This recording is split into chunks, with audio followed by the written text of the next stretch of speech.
Today is Ascension of Jesus, and the Gospel is taken from the Gospel of Luke, chapter 24, verses 44 to 53. We live in the world in which up is better than down. Singers want to be on the top of the charts.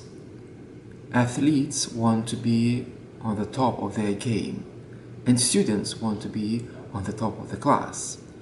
No one wants to be on the bottom of someone's list. We work to climb, not descend, the career ladder. We hear and read about mountain climbers, but not much said or written about valley descenders. The reality is that we want to live ascended lives. We want to break free from the things that hold us down and rise above it all. There is nothing wrong with that. In fact, it is right. Something within us knows that we are more than earth-bounded creatures.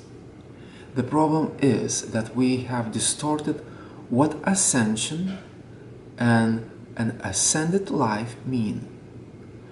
The distortion has invaded our theology and understanding of God.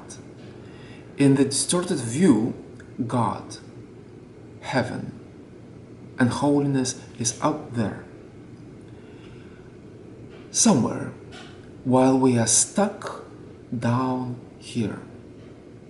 We spend our time jumping up and down like little children, thinking if we jump hard enough, or if we will jump high enough or fast enough, we can touch the moon.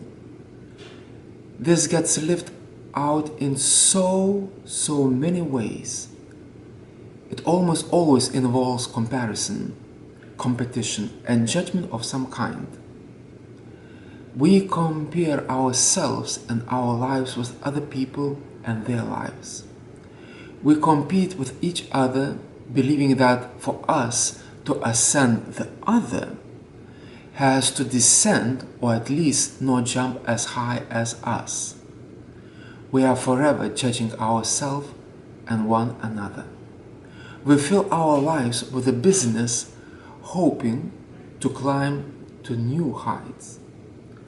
A life of self-ascension keeps us always searching for the next high. Jesus' ascension reshapes our disfigured understanding of ascended life. His ascension is the corrective and antidote to the separation of self-ascension. His is the only authentic and life-giving ascension. Through him, we all can live ascended lives. Jesus' ascension is not about his absence, but about his presence. It is not about a location, but about relationship. It is not about his leaving, but about the fullness of him who fills all in all. The ascension of Jesus completes the resurrection. The resurrection is victory over death. The ascension, however, lifts humanity up to heaven.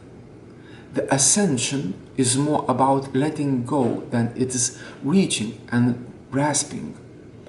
The question for us is not how do we ascend that has already been accomplished. The question is, what pulls us down? What do we need to let go of? Fear, anger, or lack of forgiveness often weights us down. The need to be right or be in control is heavy burden. For some, self-righteousness, jealousy, or pride is their gravity. Many of us will be caught in the chains of perfectionism and the need to prove we are enough. For others, it may be indifference or apathy, for too many lives are chained by addiction. Gravity takes many forms, and I wonder, what is the gravity that denies you Jesus' ascension? The gravity that keeps us down is not creation or the circumstances of our lives. Gravity is not around us, but within us. So as you begin to look at your life and identify the places of gravity, do not despair. The very things that hold us down also points the way to ascension. Our participation in Jesus' ascension begins not by looking up, but by looking within. Amen.